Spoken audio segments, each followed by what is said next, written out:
Good morning, Mr. Deynychenko. Thank you for your submission to the Select Committee. What I will do is I will go through your submission just to have it on the record, and I would appreciate it if you reply yes or correct after I go through your particular statement. Okay. I refer to the first page of your submission. And you confirm that stopfake was founded in March of 2014 as a volunteer project of a small group of Ukrainian journalists. Yes. The main goal of the project was to stop the spread of foreign propaganda and minimize its influence on Ukrainian society. Yes. And I go down that page. Of course, it would be untruthful. It would be untruthful to say that Russian propaganda merely invents false narratives. In the case of Ukraine, Russian propaganda has made considerable progress in instigating existing conflicts, hyperbolizing human fears, and masterfully manipulating the mass consciousness of citizens. Yes. The primary goal when spreading propaganda is to weaken a country, reduce its ability to resist Russian aggression, change its foreign policy, and create conditions for the inclusion in its sphere of influence. Yes. I go on to the next page. And I'm referring to the second and third paragraphs, which are quite lengthy, but I want to go through them because we've had a discussion previously about how deliberate online falsehoods are used or employed to create a period of tension after which outright hostilities take place. In March of 2014, the stopfake team noticed an unusually large number of news articles coming from the Kremlin-controlled news sources about the presence of Ukrainian refugees. The narrative was that tens of thousands of Russian-speaking Ukrainian citizens were seeking asylum in Russia as they feared prosecution from the new government. Russian media showed photos and videos of long lines of refugees at the Ukrainian-Russian border, allegedly fleeing persecution of the radicals who had come to power in Kiev. The paradox was that there were absolutely no repressive steps taken by the new Ukrainian government. Yes. In fact, statements from the new government were aimed at reaching an agreement with regions that supported the previous government. Knowing this, the stopfake team researched and reviewed the story. Yes. As it turned out, the photographs and videos used by the Russian state media to show fleeing refugees were fake and were actually filmed elsewhere and at entirely different time, particularly from the Ukrainian-Polish border. Yes. When looking further to verify this information, we received official statistics that showed the number of Ukrainian citizens applying for refugee status in Russia has not increased and that such cases were rare. Yes. Can I confirm where these statistics were from? It was the first article I wrote for the stopfake team, and I personally called to Federal Immigration Service of Russia, and the person from this institution confirmed to me that they had just 5 phone calls from Ukrainian citizens who asked for information for asylum. Thank you. And I'll continue now. At the same time, an official representative from the Federal Migration Service of Russia in an interview with stopfake said that some time ago the company received notice from their political leadership to prepare room for thousands of Ukrainian refugees. Yes. They even began to do so by purchasing mattresses, tents and other equipment. At the same time, the information amazed and confused us. Why prepare places for refugees that did not exist? Yes. We understood the logic of these actions just a month and a half later when in a few Russian-speaking cities in the east, armed men in unidentified military uniforms seized police security services, infrastructure facilities, and state authorities. Yes. Later, it turned out that most of these groups were thrown out of Russia and consisted of Russian citizens.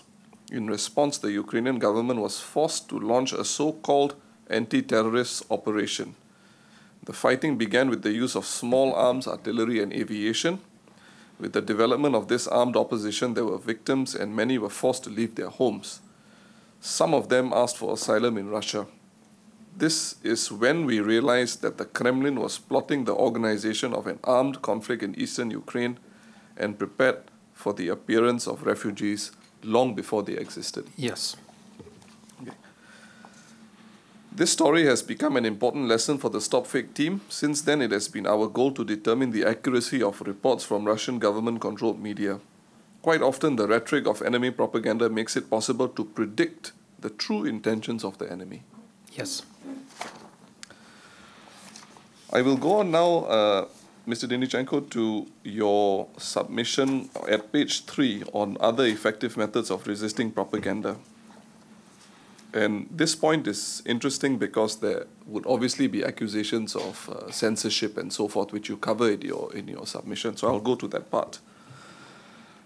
Within 4 years, StopFake has collected thousands of examples of Russia's purposeful dissemination of fakes and manipulations. Yes.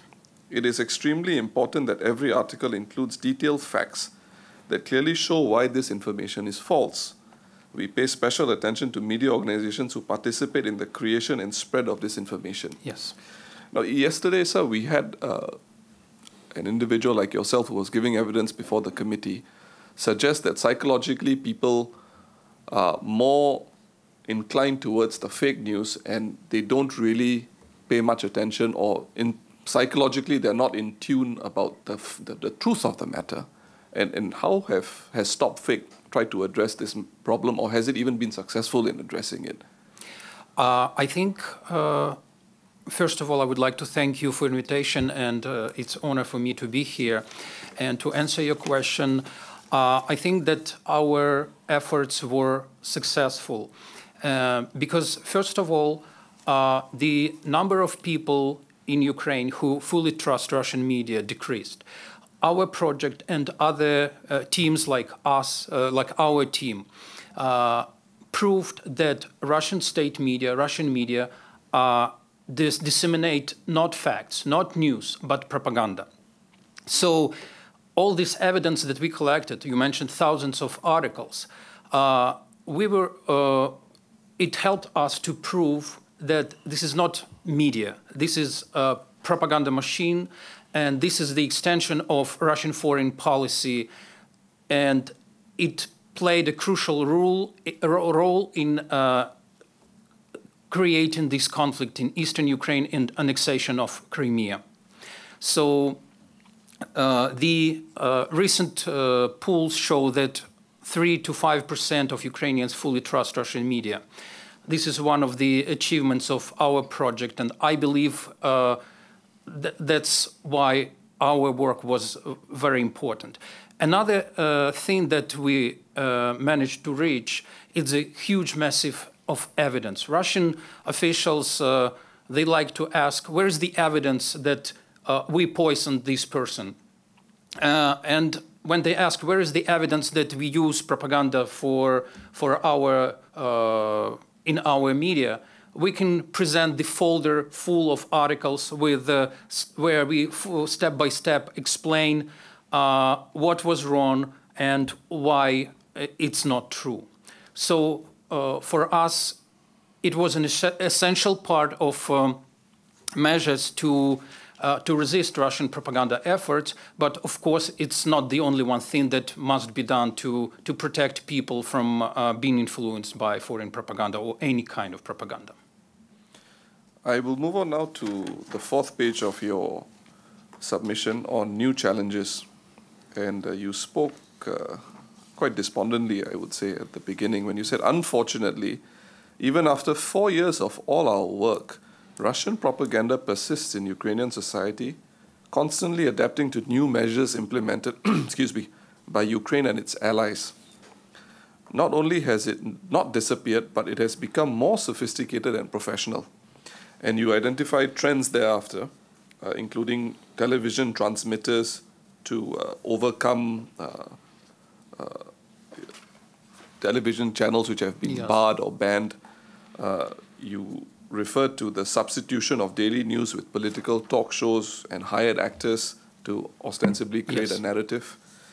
But the third point you raised, I beg your pardon, the 4th bullet point covers bots and the use of bots. And interestingly, these bots, they don't speak from a pro-Russian standpoint, but ironically, they speak from an ultra-patriotic Ukrainian standpoint. It shows a certain level of sophistication in the propaganda. My question is, what is the solution that StopFake has considered with regard to bots? Has there been any discussions within your team to address this potential and that of artificial intelligence, which appears to be the direction where this whole fake news machine appears to be heading towards? We have a small team of people who voluntarily donate their time to this project. And our focus is Russian state media. These Russian bots and bot networks, they are not our primary goal.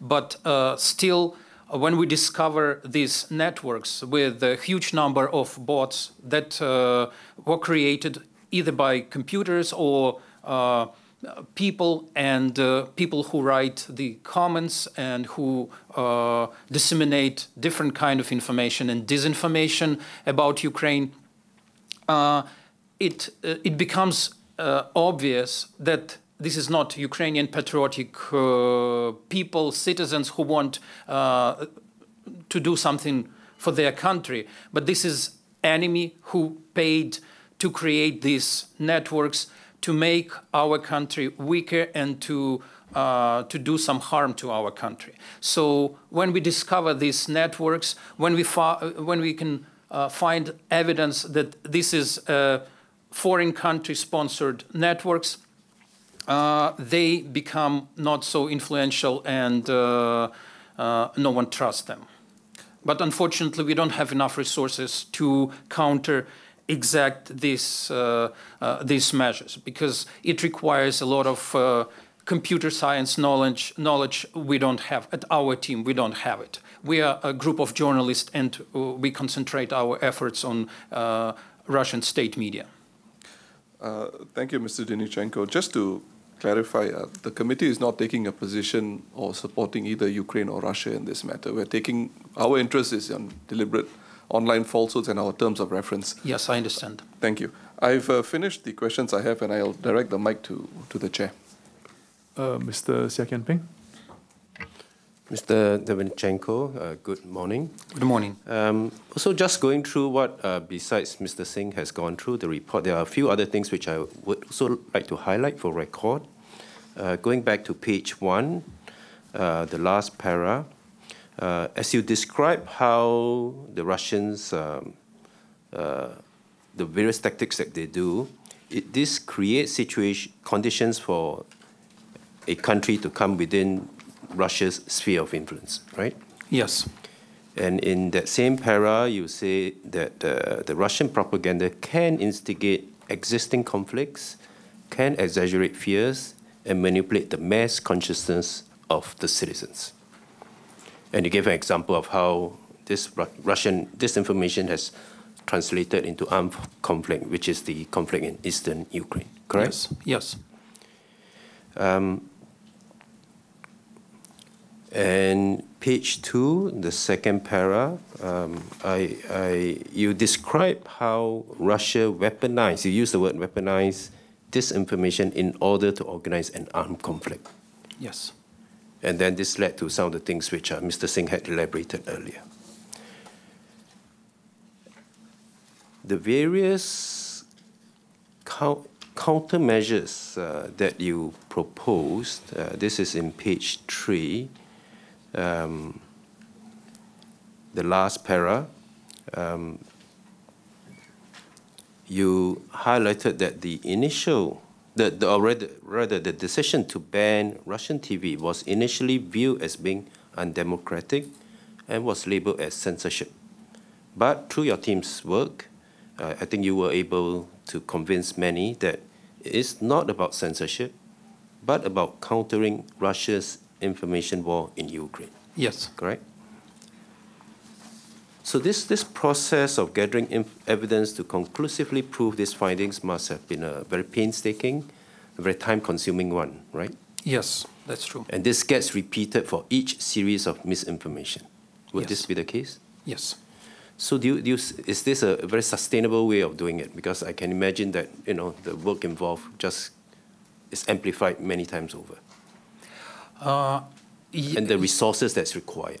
Yes, of course. And we started as a volunteer project, and later, some organizations approached us and offered their help. So we are transparent with, and we put all the information about people and organizations who support us, support our team on our website. We think that transparency is a key to trust. And for us, trust is #1 issue. And by the way, that is why we do not have connection with the government, and we do not have government money, because we do not to be perceived as the Ukrainian government propaganda against Russian government propaganda. We consider ourselves as a journalistic independent project. That's why we do not depend on the government. And overall, you recommend that besides the work that you do, that the countermeasures need to involve many other stakeholders. It has to be a multi-pronged approach. Yes. Okay. Chairman, that's all. Thank you. Mr. Shanmugam? Thank you, Mr. Deynychenko. Can I refer you to, let me try and number your pages. First, the third page, under other effective methods of resisting propaganda. You have that? Which paragraph? The last 2 paragraphs. Okay. It's on the screen as well. Okay. Within 4 years, StopFake has collected thousands of examples of Russia's purposeful dissemination of fakes and manipulations. It is extremely important that every article includes detailed facts that clearly show why this information is false. And you say that allowed you to firmly accuse specific television channels, radio stations, newspapers. So you identified television channels, radio stations, newspapers of actively participating in circulating propaganda, Yes. correct? Yes. That evidence then allowed the state to go and ban these channels, newspapers, and radio stations. Yes. That's state action. Yes. The government went to the court, and the court banned these TV channels. Right. So that was a formidable blow to Russian propaganda, because the source of propaganda was cut off. Yes. That then allowed you and others to put out the truth more effectively. Yes. So your experience shows that it's extremely important to intervene and stop the propaganda in the first place. Yes, that's correct. And nevertheless, despite the problems you faced, your European officials considered this decision to ban Russian television, which was beaming propaganda into your country, as undemocratic, and called it censorship. Yes. But that is, I suppose, a philosophical position that some European officials take. Regardless of what happens, you must not do anything. By the way, it was one of our achievements that we raised awareness about this issue, not just in Ukraine, but in European countries. But yes. Prior to you raising the issue, Yes. they come from the perspective that regardless of what kind of attack, however your state is being attacked, and how much damage you suffer, there's a certain philosophical approach that they take, that there should be no censorship. Yes. You ignored it and you shut down these channels. Yes. Now, but after you did it, and looking at your experience,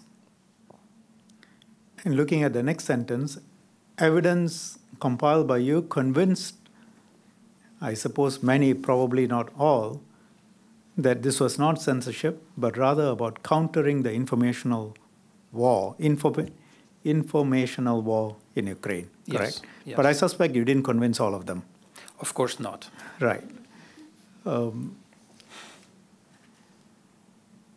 And you say in the third paragraph that Ukraine's resistance to Russian propaganda is also empowered by international support. So after a while, your actions began to get international support. Yes. Right. You consider your stance, this way you responded, to be a very powerful stance against a foreign attempt to destabilize your country. Yes. That then forced them to change their strategies. Yes. Thank you very much.